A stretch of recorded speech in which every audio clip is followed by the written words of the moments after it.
We'll call the meeting to order. Holly, if you could facilitate a roll call. Okay. Wendy Hess. Here. I don't know why I have an echo. Bridget Edson. Bridget Edson present. Mindy Benson. Michelle Bischoff.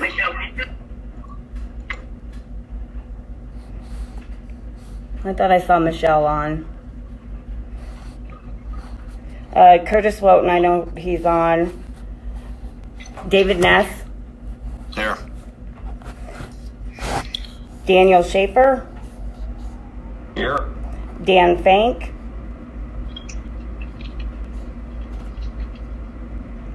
I saw him too. Jason Schlutenhofer. Angela Klauser. Present. Haley Nichols. I'm here. Cindy Hike. I'm here. Peter Huffman. Here. Trace Kendig. Heath Hogue. Here. Patrick Updike. Present. Blake Jerushi. And Jessica Turba.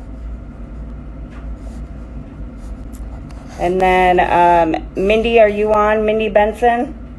Yes, I am here. Sorry, I read Okay. Michelle Bischoff? late. Yes, I'm present. Okay. And Jason Schlutenhofer? Okay.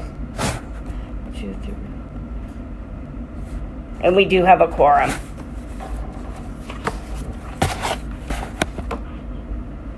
Thank you. We can, I think we can forgo with the introduction of the board members. I think we've done roll call. We can all see on the agenda who we're representing. Wanted to pass along that we did have a decline from Trace, who was going to be unavailable to attend while attending to a funeral today. So we'll move on with opening remarks. Appreciate everybody joining us today. We're doing important work, and it continues whether we're preparing for festivities and exciting events where we interoperate with each other, or events brought to us by Mother Nature, or other circumstances where people to get together, and responders need to have the ability to emerge or communicate together. Obviously, we recognize that there are many important things that make our work very critical to emergency responders throughout Iowa. So without further ado, I'll entertain a motion to approve today's agenda. So moved by Huffman. Thank you, Peter. A second. Okay. Heard Huffman and Bischoff first and second. All in favor, signify by saying aye. Aye. Aye. Aye. Aye. Any opposed? Thank you. Chris, you want to take this focus report? Point of order. You approve the minutes from the last meeting as well. Thank you, Peter. I jumped ahead there. We have a second for the minutes. Thankful second. Thank you, Dan. All in favor? Aye. Aye. Any opposed? Motion carries. Thank you. Number 7, SWIC report. Just like I saw a couple of. Can you hear me okay? Oh. Yes, and I hear somebody else trying to jump on. It's Holly. I just wanted to say that I saw Jessica Turba, and who else did I see that had clicked on or had gotten on? This is Blake. I missed introduction. Blake. That okay. So Blake and Jessica are on too. So that's all. Excellent. Thank you both. Thank you, Holly. Take it away, Chris. Thank you, Mr. Chair.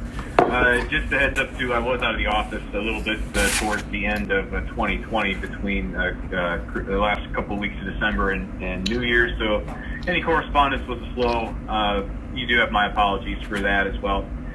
Quick update on some work from last month. The FCC rule comments that we approved were submitted.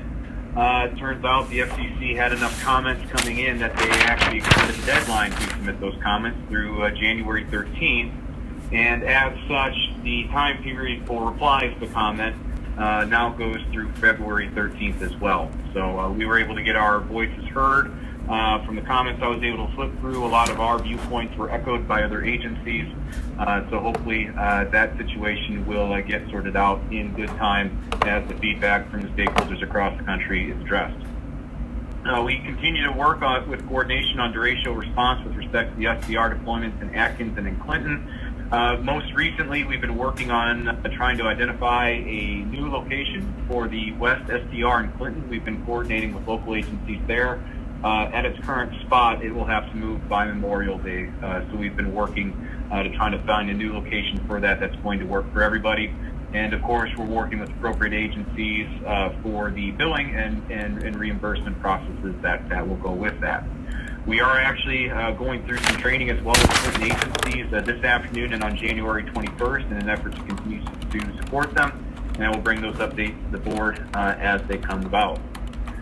So I've also been working with a few agencies recently that are looking to join Isicsb. Most recently, continuation of efforts with the Nebraska State Patrol, and then also some other air ambulance services in conjunction with the Deputy SWIC to go through that process.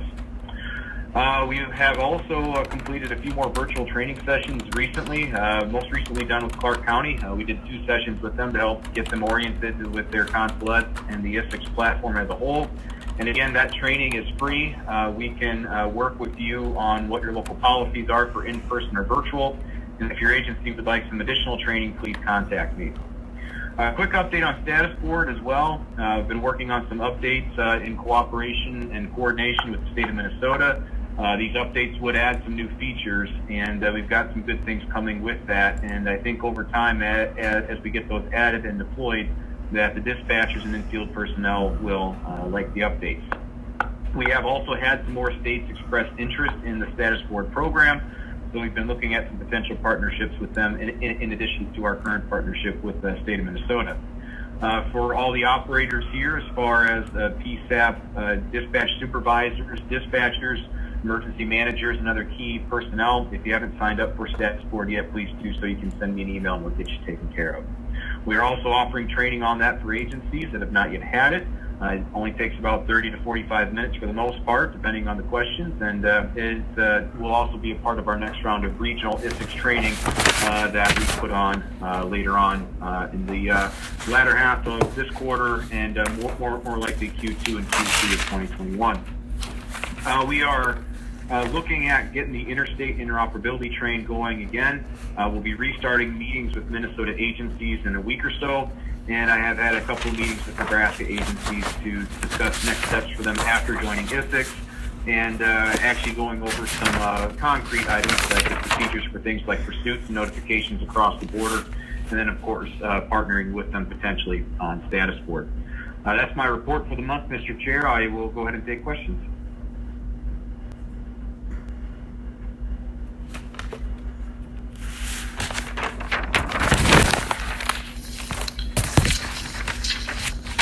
Hearing none, we'll move on to the 911 Council report. Mr. Derucci. All right, thanks everyone. Nothing too much out of the ordinary from the 911 Council meeting this morning. Again, we do post those on YouTube if anyone is ever interested in going back and watching those. For the shared services offering, which I've talked about a number of months in a row, it's really the ability for PSAPs to share call taking equipment.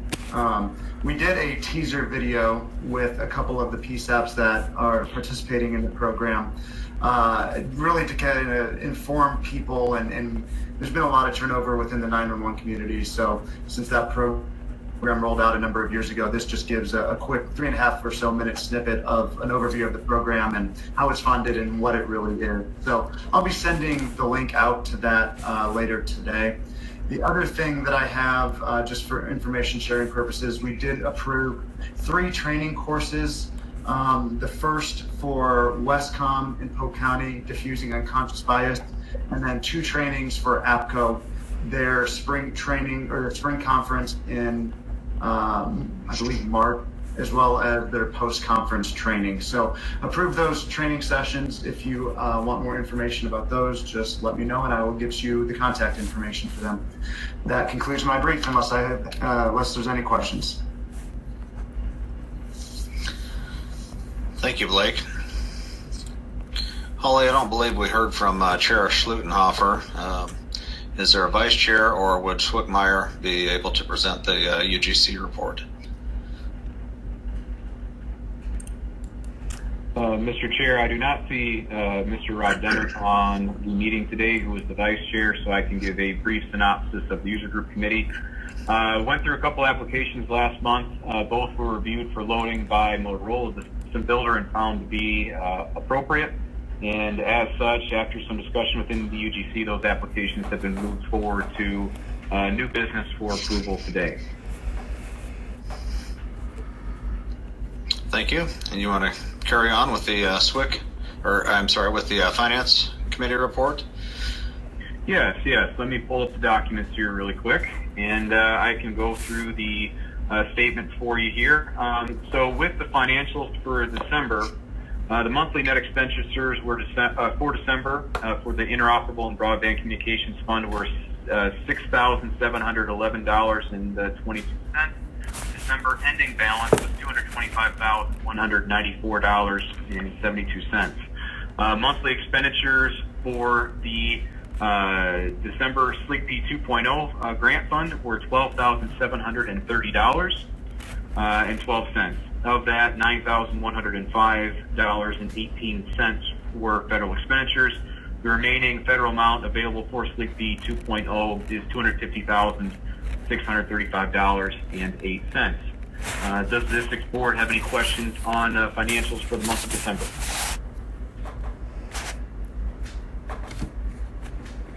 Hearing none, we'll move on to the Governance Committee. Chair Huffman. The Governance Committee met on Monday the 11th. We discussed 4 standards that have been passed to us for review before being passed to the board for voting.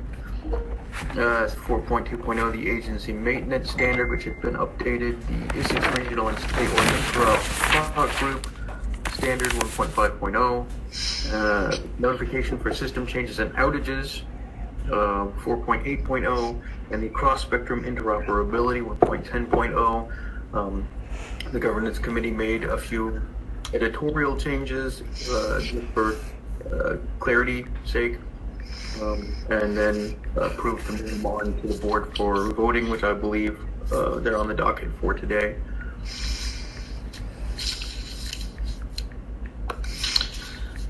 Yes, they are under new business. Any questions for Chair Huffman?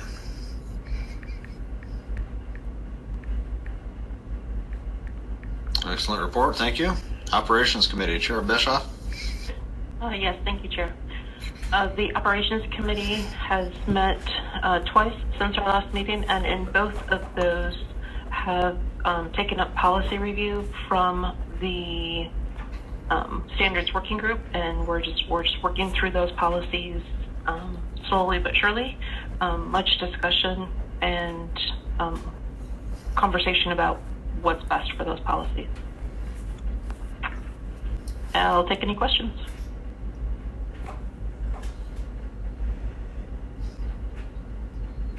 Thank you. Hearing none. Thank you. Hearing none, we'll move on to outreach. Ms. Wick-Myers. Yes, thank you, Mr. Chair. Outreach continues. One of the big things that we'll be gearing up forward here over the next several months will be the notification to various agencies about the next round of regional training that we're looking at doing. Work continues on getting the January newsletter out soon. Look for that coming up in a few days or so. The general response to the newsletter has continued to be positive. So that's good work there, and we'll be working to continue to add new content and announcements as they come forward, and also make sure that people are getting the information. We'll go ahead and take any questions.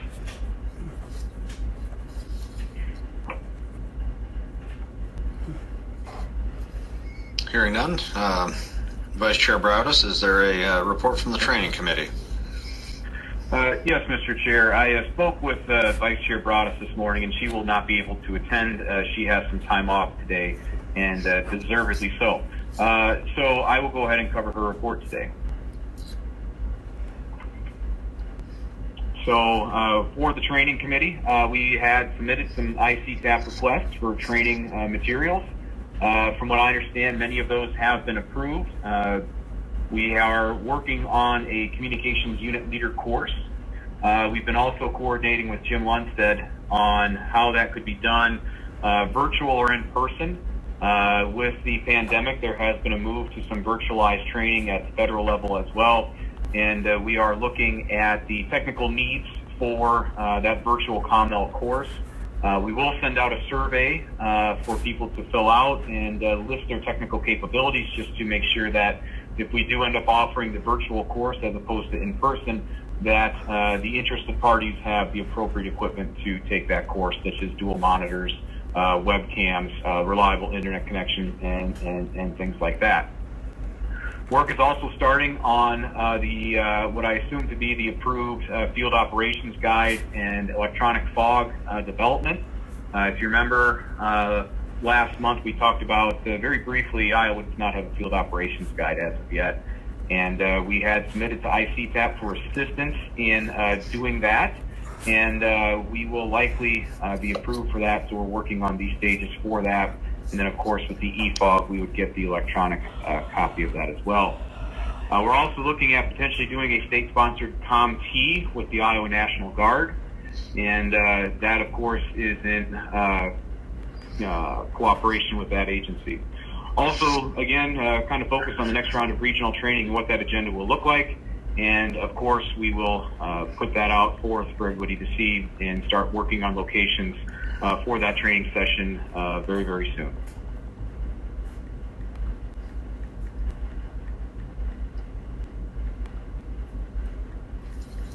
And that's my report, Mr. Any questions? All right, we'll move on to Technology Committee. Chair Updike. Thank you. Technology met on January 5th, and most of the attention was focused on the LTE deployable policy, with intake of more input or concerns with that policy. Chris, I don't know if you want to expand on that now or wait until we get to old business, but why don't we wait until old business, Patrick? Yeah, okay. So that was really the gist of the technology report for this month, and like I said, we'll address it in old business. Sounds good. Any questions of Technology Committee? Hearing none, we'll move back to Chair Bischoff and FirstNet Broadband Committee. Yes, the FirstNet Broadband Committee met this week, and it was a standard meeting, just standard updates. There is some news on the AT&T front. I'll let David share that with the group. And here forward, we're going to work diligently to have topic-centric meetings that will have some focused attention on capabilities and features that FirstNet offers to keep the subcommittee appraised of what FirstNet has to offer, so that we're taking full advantage. Any questions for me regarding FirstNet? Thank you, Michelle. Thanks. All right. Under the other items, we have an opportunity for information sharing among board members.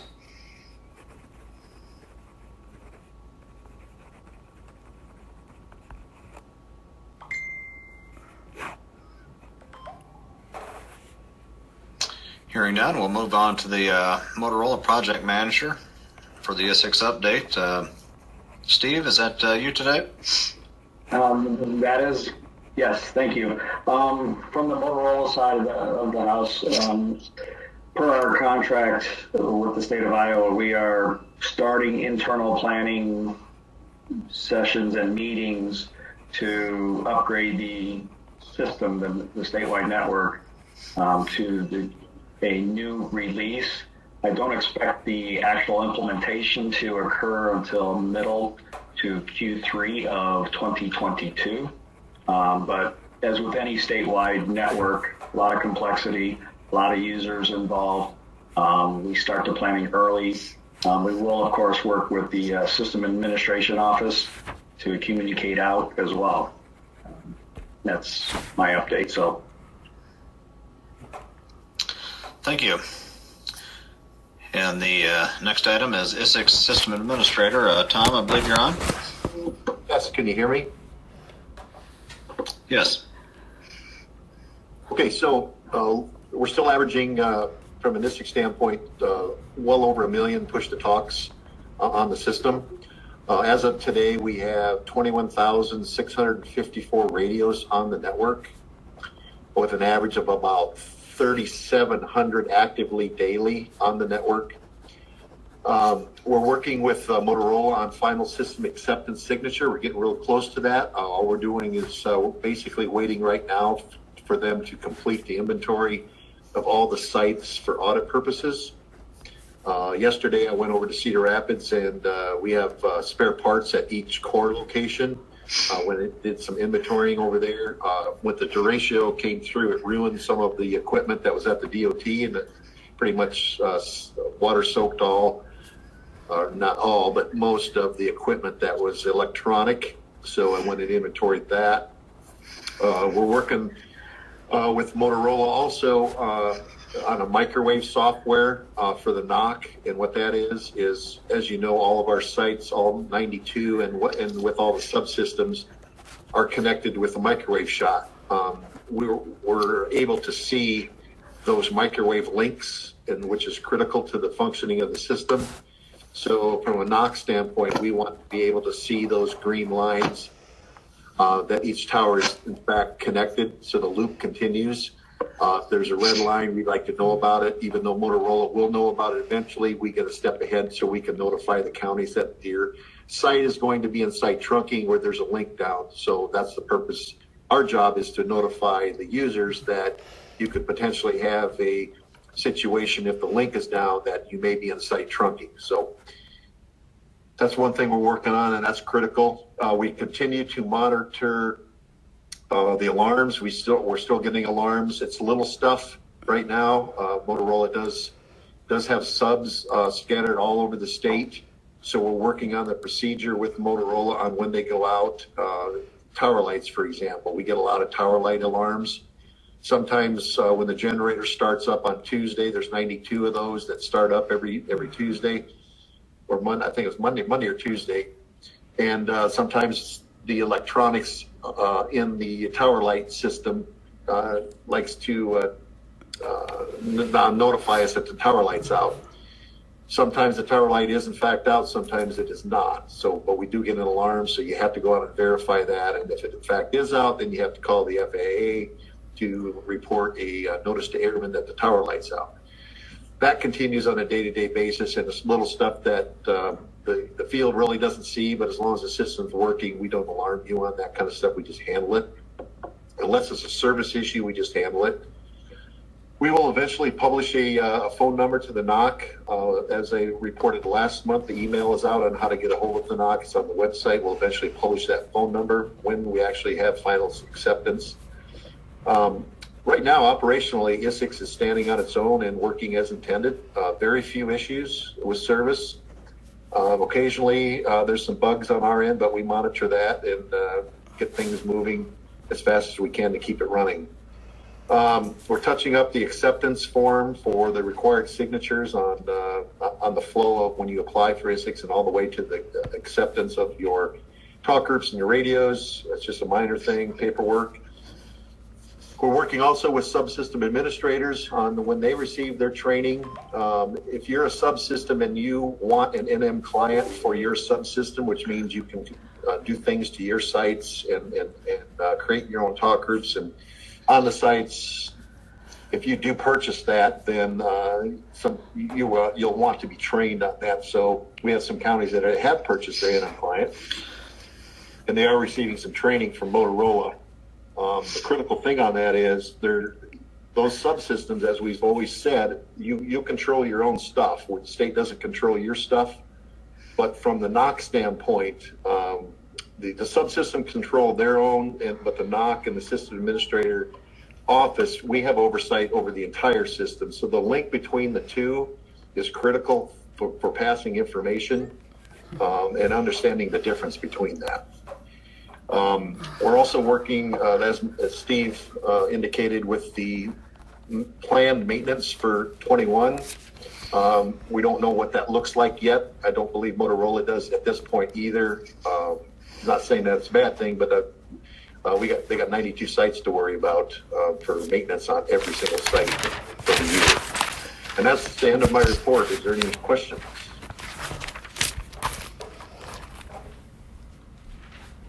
Thank you. Thank you, Tom.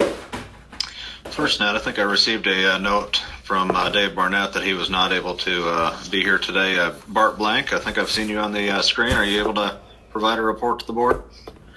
Yes. Hi, everyone. I'm Bart Blank, the First-Net Consultant for Eastern Iowa. David gave me a quick network update for that happened during December. So should be short here. We had 7 new site builds east of Omaha near Cumberland, east of Cedar Rapids and Mount Vernon, another one east of Omaha along US 6 between Traynor and Carson, then southeast of Sioux City and Smithland. We had one west of Oskaloosa along I-92, southwest of Dubuque along US 151 near Bernard, and the last one going in west of Des Moines in Redfield. In addition, we had some small cell nodes go in around the Des Moines, West Des Moines area. We had one in downtown Des Moines, near East Grand and East 2nd Street, in Urbandale near Douglas Avenue and 70th, West Des Moines near True Parkway and 60th Street, West Des Moines near Bridgewood Boulevard and Bridgewood Drive, West Des Moines at University Avenue and 92nd Street, and then West Des Moines near Ashworth Road and Jordan Creek Parkway, and Des Moines near Porter Ave and Southwest 14th Street. So that is all I have for today. Thanks for your report. Next up, Jim Lundstedt. Nice to have you back with us as a ECD report. Good morning, Chair Ness, and thank you. I'll be brief. I disseminate periodic information through the SWIC and others on particular topics related to cyber. Today, we sent out an announcement that you may get directly through the state CISO or through the SWIC. Some recommended guidance for non-federal agencies on combating phishing and secure browser settings. Particularly, we're looking to raise awareness of malvertising, which is malware that gets incorporated via ad inserts into browsers. So that information was released yesterday broadly by CISA for state, local, tribal, and territorial agencies. The SWICs and our SafeCom advisors are working on final review of the fiscal year 21 SafeCom grant guidance for emergency communications. We anticipate that being released shortly. And the DHS preparedness grant funding cycle for FY21 will be announced soon. There were some revisions to the guidance as a result of the National Defense Authorization Act, which became law earlier this month. Specific interest is there is no minimum investment in the urban area grants process, and those grants will in fact become competitive. There is also a requirement to increase the minimum investment in the 4 national priority areas identified last year at the 5% level. It will now have to be increased to 7.5%.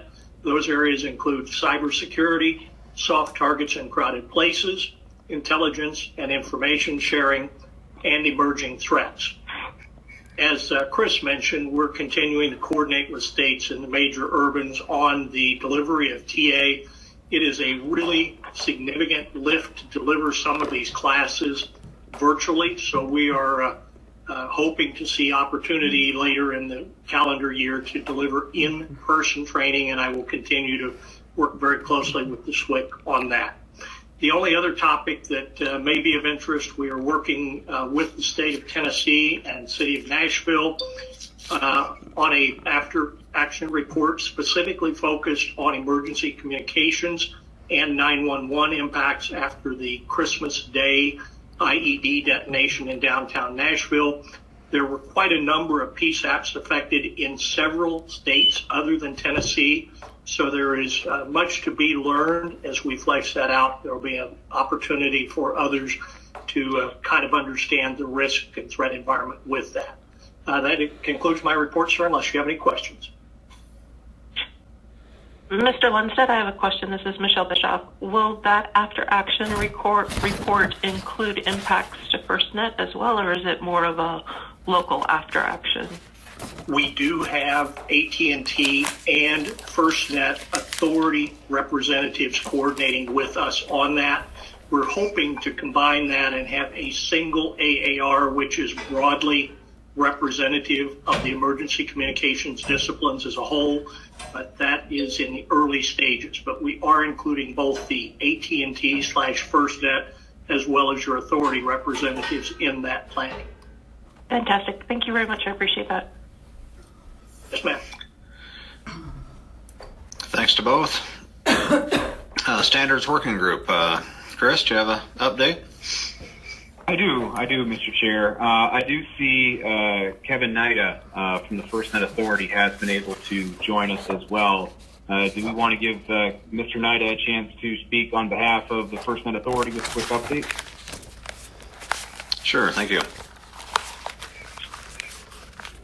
Thank you and good morning. Kevin Nida here, Senior Public Safety Advisor with the FirstNet Authority, and just want to give you a quick update that we have approved talking points on the Nashville bombing. We'll be putting those into a slide deck, and then I'll be working with SWCMAR to schedule a presentation and answer any additional questions you might have. Also, just a quick reminder today, from 2 to 3 p.m. Eastern, we have a Mission Ready Smart Public Safety Response webinar, and the information was sent over to Holly. So that's all I have. Always appreciate being here. We appreciate your participation. Thank you for the update. All right, Chris, back to you. Yes, thank you, Mr. Chair. So the Standards Working Group met last month and reviewed 4 standards. They were edited and moved on to governance. We will be looking at, again, collaborating with work on Standard 1.5.2 when it is moved on from operations. If you remember, that's the landing zone coordination document that did have a request for some level of priority to be addressed. And we will also be looking at the possibility of drafting a patch standard that will offer some guidance for local agencies such as PSAPs on situations where, when, and how, and why to patch, and also perhaps how to hand a patch off if an event moves out of their service area to ensure good quality audio for all parties involved. That's the update from this working group for the month. I can take any questions.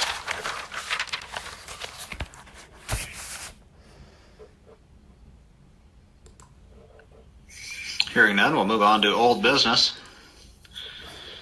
Michelle, do you have an update on the sub-regional talk groups? Chair, I do not. With the holidays, I did not get that report requested from Scott Richardson, and that's on me. But I will have a full report to give you in February. Super, thank you. Control station update? Yes, thank you, Mr. Chair. So last month, some of the business that had to be attended to was the preparation of our quarterly report for HSCMD. That has been prepared and submitted. And then also the inventory for those items is about 99% done. So we've made good progress with that over the last month or so. As far as training, again, I'll restate we are still offering one-on-one training for PSAPs to utilize that equipment that they receive from us. We can do that in person and in virtually if necessary. So agencies that may want some training for the first time or even a refresher, please reach out and we will arrange for that. And we can work to accommodate your dispatcher schedules as well. And one final item, we are getting very close to closing out that grant, which is exciting. And that's the report for the month, Mr. Chair. Thank you. Any updates on the air-to-ground policy? Yeah, I can handle that, Michelle. Okay. Or do you want to take it? Nope. So, I've been assisting operations, and Michelle, feel free to add on to this if I forget something. In adjudicating some comments that we did receive from some agencies, and that policy work has been done in conjunction with Standard 1.5.2. And the thought process is to move both of those documents through the approval process concurrently, so that number one, we have a complete picture of what that may look like. And then number two, the other part of it is to make sure the documents reference each other so that if an agency picks up one document, they know that there is a partner to that document so that they don't end up with just a partial picture of how things can work. So that work has been done, edits have been made, and we're working to move forward with that. Chair Bischoff, do you have anything you'd like to add? Nope. I completely concur with your report.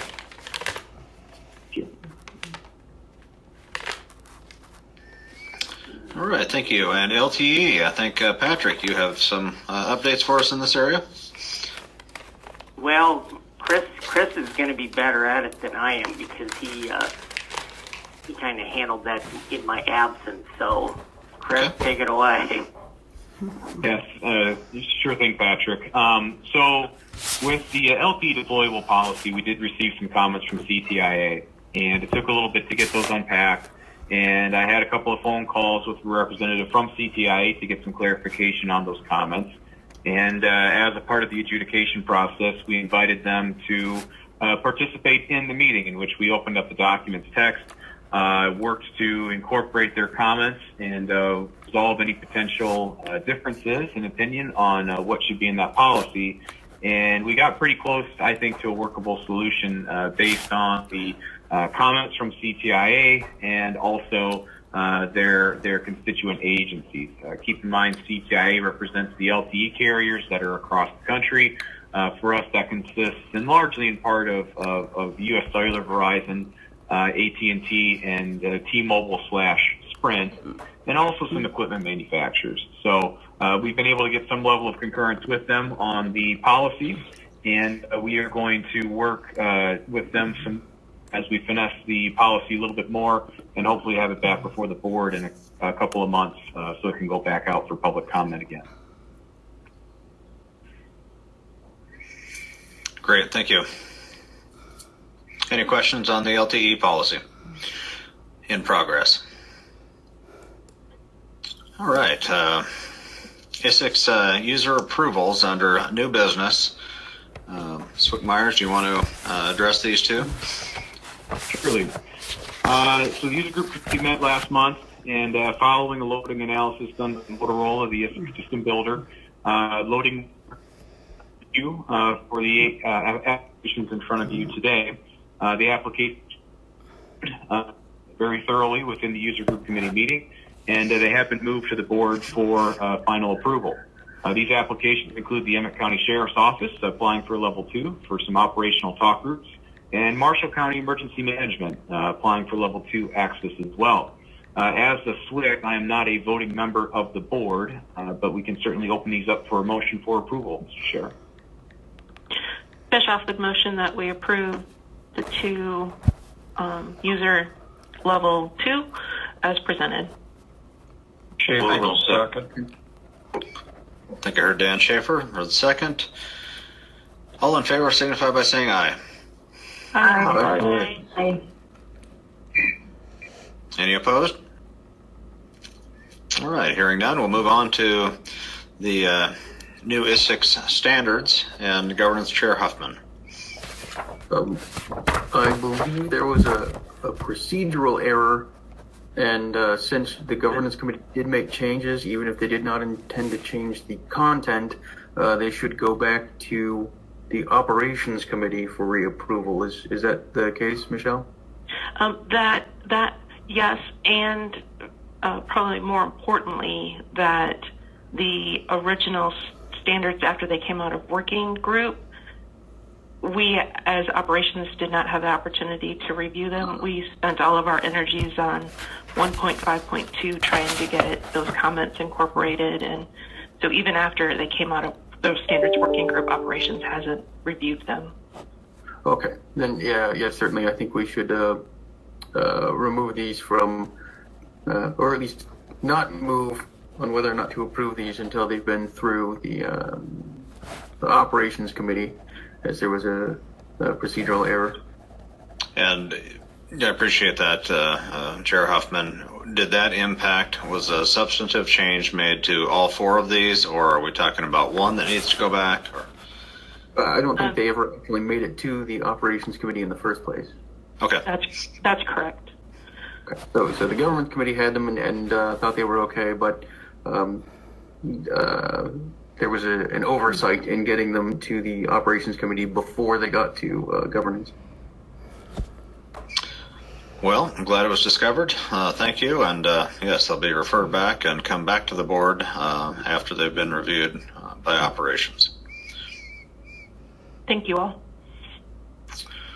Okay, and we've got an additional agenda item for public comment. One thing I could have mentioned in my opening comments, just for the board's general awareness, I think Swick Myers and I received something here in the last week from a Raycom representative, a technician, seeking consideration for some user IDs and a talk group that would help them serve their public safety and emergency management customers with testing and troubleshooting.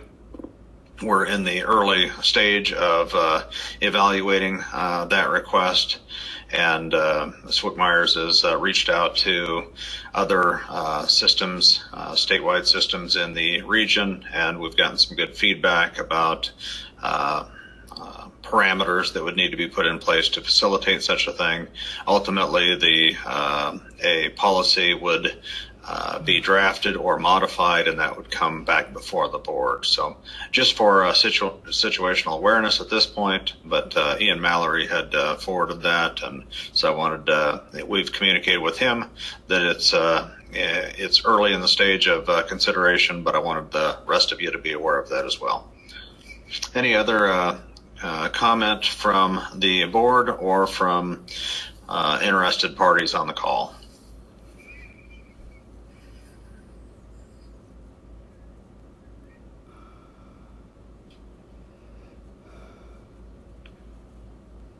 Well, I really appreciate the efficiency of these meetings, and we've had great participation, but I also look forward to getting back in the room so we can have more fully spirited discussion and dialogue and engaged participation. But in the meantime, we'll continue to do it safely in a virtual environment, and we'll consider the meeting adjourned today at 11:15. Thank you all.